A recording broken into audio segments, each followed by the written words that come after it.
अस्सलाम वालेकुम अज़ीज़ तलबा और तालबात। उम्मीद करती हूँ कि आप सब अपने अपने घरों में खैर वाफियत से होंगे। ऑफलाइन सेशन में आपका फिर से खैर मकदम। प्यारे बच्चों, हमारा जो आज का अनवान है वो है न्यूटन का कारनामा। जमात 7वीं है और हिस्सा इसका है जो पढ़ेंगे आज, चौथा हिस्सा पढ़ेंगे। 3 पार्ट हमने इसके पढ़े। जो इससे पहले वाले पार्ट में हमने पढ़ा वो हमने पढ़ा कि न्यूटन 27 साल की उम्र में रियाजी का मुकम्मल प्रोफेसर बन गया और उसके बाद उसने कुछ तजर्बे किए। दरियाफ़त न्यूटन ने इस लंबे अरसे में शुरू किए। रोशनी पर एक तजर्बा किया जिसमें बताया उसने कि सफ़ेद जो रोशनी होती है दरअसल वो, मैंने आपको चूँकि पहले भी बताया, 7 रंगों की रोशनी का मरकज़ होता है। और 3 उसूल, इन चीज़ों को हरकत में से 3 उसूल दरियाफ़त किए। पहले उसूल में उसने क्या बोला बच्चों, क्योंकि आपको याद होगा कि साकन चीज़ तब तक मुतहर्रिक नहीं होगी और कोई मुतहर्रिक चीज़ तब तक साकन नहीं होगी जब तक इस पर ताकत का इस्तेमाल न किया जाए। दूसरे उसूल में उसने बोला कि हरकत की रफ्तार ताकत के तनासब से बदलती है। और तीसरे उसूल में उसने क्या बोला, उसने बताया कि हर अमल का मसावी उल्टा दर अमल होता है। इन तीनों उसूल उसने साइंस के इल्म को एक नई वसत दी, बल्कि इल्मी इजादों को भी फ़रोग़ दी।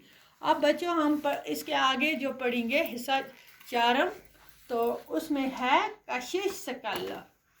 ठीक है, कशिश सकल्लफ़ की दरियाफ़त, जिसका राज इसने एक सेब को गिरते देख कर बताया था। कशिश सकल्लफ़ होता है वो कशिश जिससे इज्साम ज़मीन के मरकज़ की तरफ माइल होते हैं।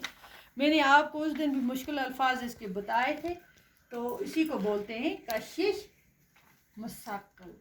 ठीक है, गिरते बताया। न्यूटन का साइंस की दुनिया को सबसे कीमती तोहफा था। इसने बताया कि मादा का हर ज़र्रा दूसरे ज़र्रे को अपनी तरफ खींचता है और इस बाहमी कशिश से ये निज़ाम शम्सी और सितारों और सियारों के निज़ाम कायम हैं और अपने महसूस तरीके से मुतहर्रिक हैं। इस उसूल की मदद से न्यूटन ने ज़मीन और सूरज के वज़न का शुमार किया। ठीक है बच्चों, समुद्री ज्वार बटाव को भी इसने 4 और सूरज की कशिश का नतीजा करार दिया। न्यूटन ने रियाजी के इल्म में कुछ नए इजाफे किए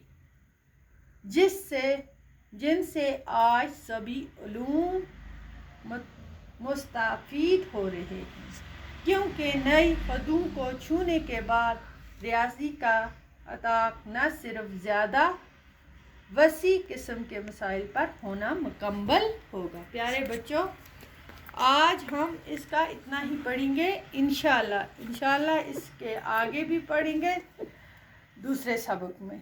तब तक के लिए खुदा हाफ़िज़।